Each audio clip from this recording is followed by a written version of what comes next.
Mesdames et messieurs, bonjour. Bienvenue à l'Université de Bolova, plus précisément à l'École normale supérieure d'enseignement technique.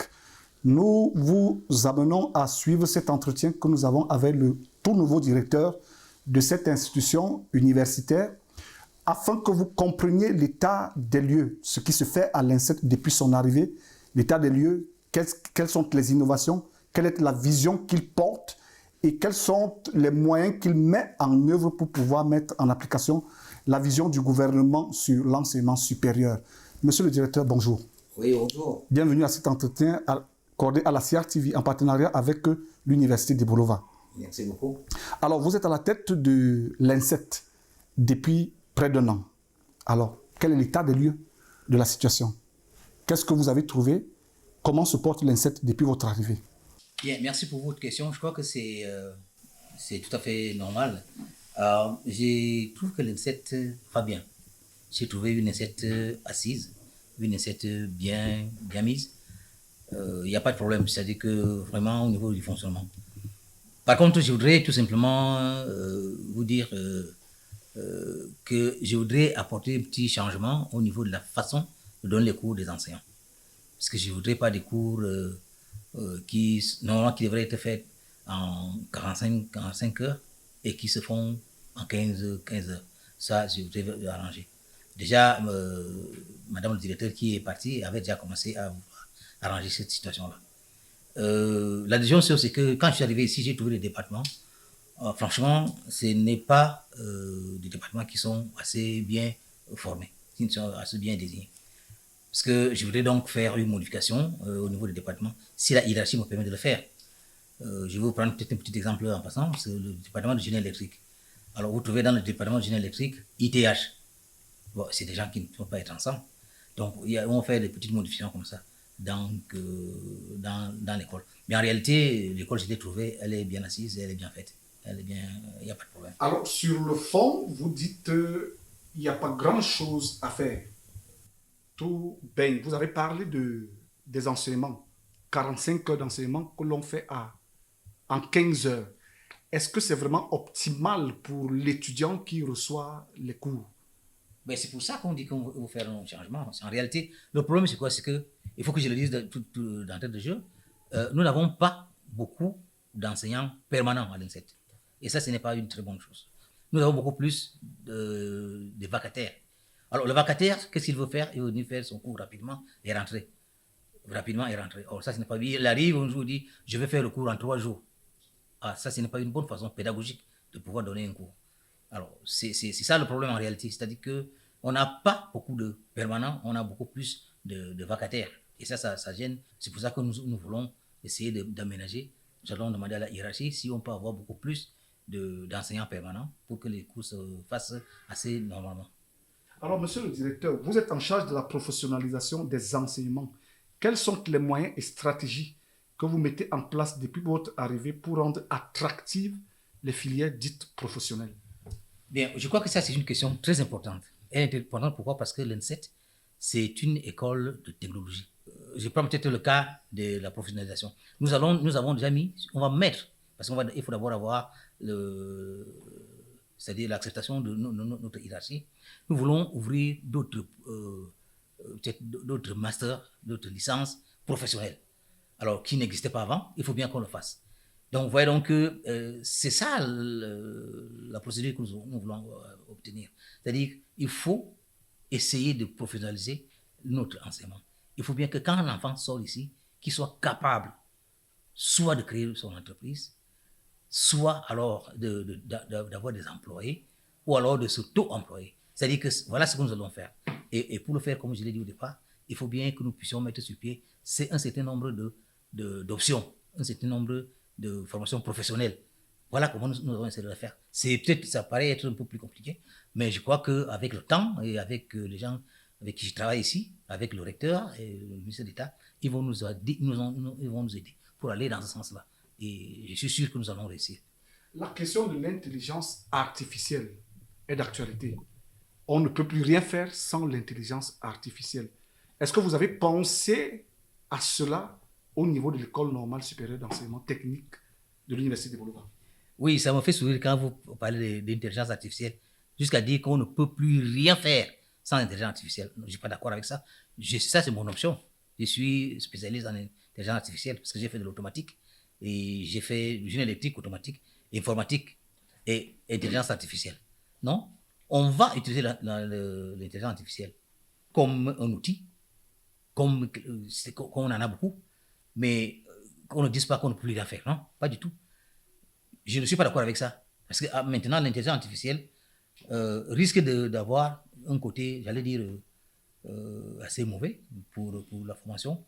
Pourquoi? Parce que quand vous allez poser la question à un enfant, qu'est-ce que c'est que la tête? Il va dire, ah, ok, d'accord, attendez.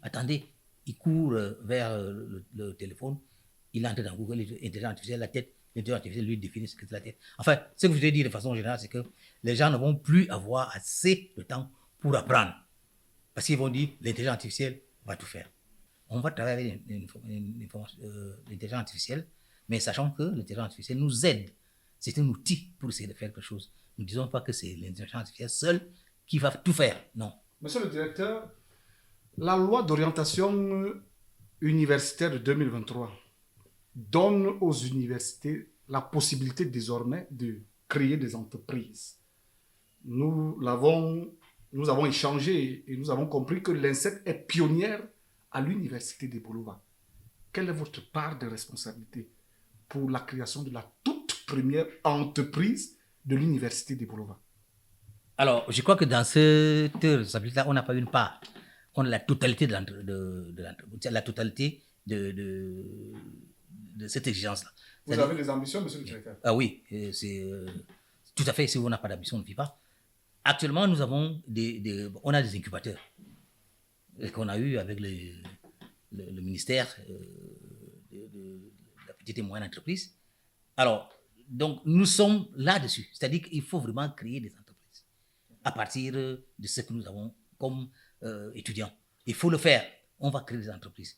Et on est en train de le faire. Nous avons beaucoup de partenariats. On a vraiment... C'est là, je cible tout sur tout ça. Parce qu'en réalité, il faut qu'un étudiant qui sort d'ici, qui soit capable de créer son entreprise, même s'il est fonctionnaire. Je vous le dis sincèrement, même s'il est fonctionnaire, parce que c'est ça qu'il faut faire.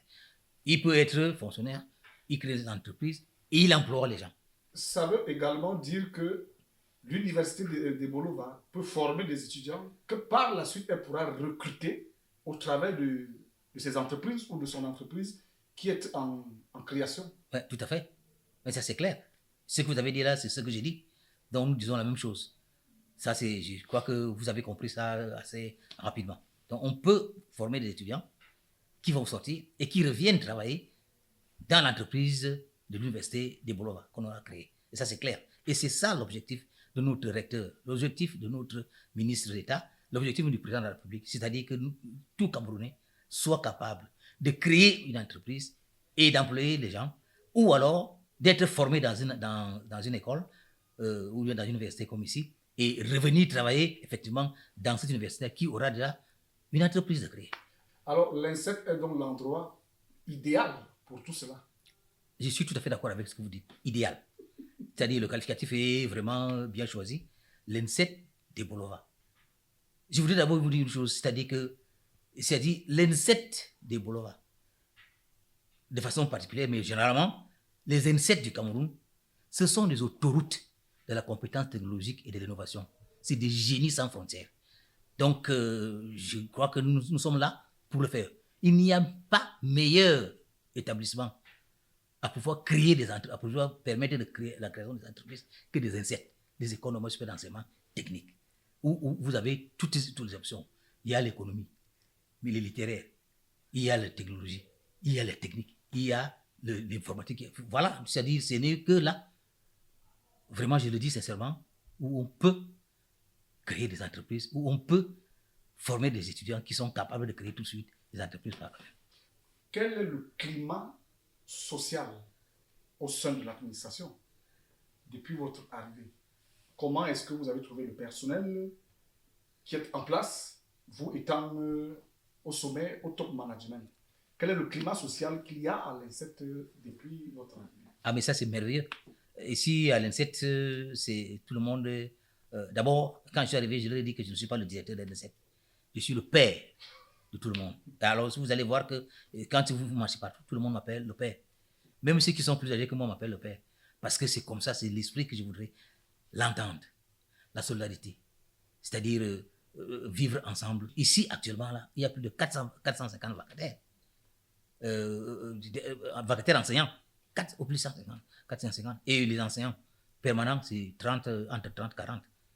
Ouais, donc pour une école qui a autant de départements, plus de 14 départements, plus de 13 départements. Votre voix est entendue vers qui de droit? Alors, monsieur le directeur, vous avez certainement des ambitions. Quelle est la vision que vous portez pour l'INSET? Alors, je voudrais que l'INSET de Bolova soit, je ne sais pas si on peut classer les INSET, la première, dans les universités d'État. Et particulièrement dans l'université d'État de Bolova. Je voudrais que l'INSET, pour répondre à votre question, soit la pionnière des écoles de formation dans les universités d'État du Cameroun.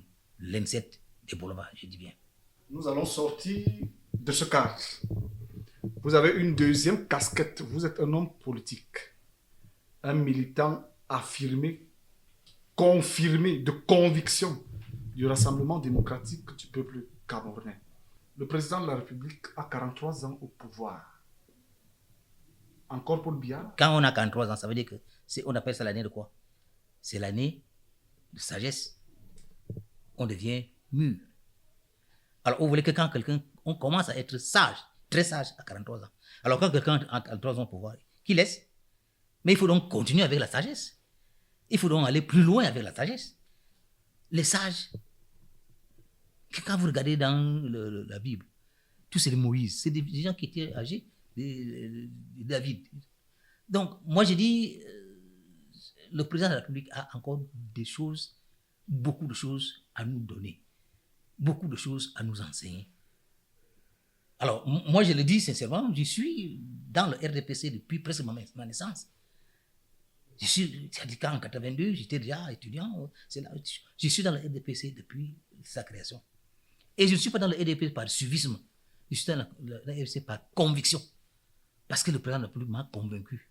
Donc pour vous, en 2025, le candidat, c'est le président Je le souhaite qu'il soit candidat. Je ne peux pas l'obliger. Hein.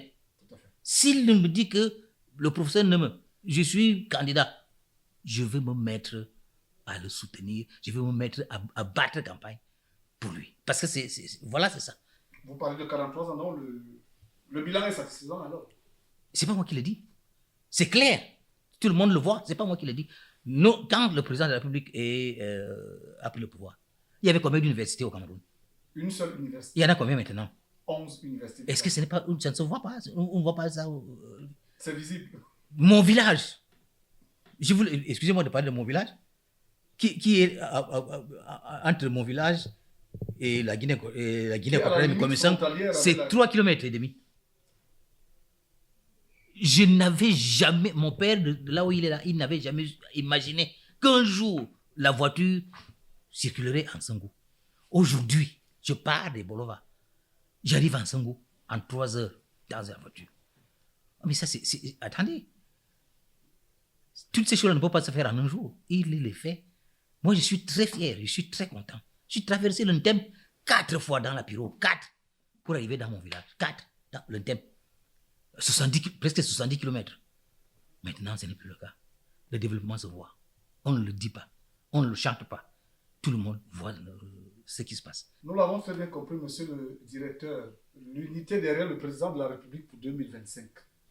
Mesdames et messieurs, merci d'avoir écouté cet entretien. Vous avez compris tout ce qui se fait à l'INSET, les ambitions de monsieur le directeur, la politique qui est mise en application, la politique, un étudiant, un emploi qui est concret. Donc, si vous cherchez un endroit où vous formez avec performance, abnégation et professionnalisme, l'INSET de Bolova vous ouvre grandement ses portes. C'est ainsi que nous refermons cet entretien.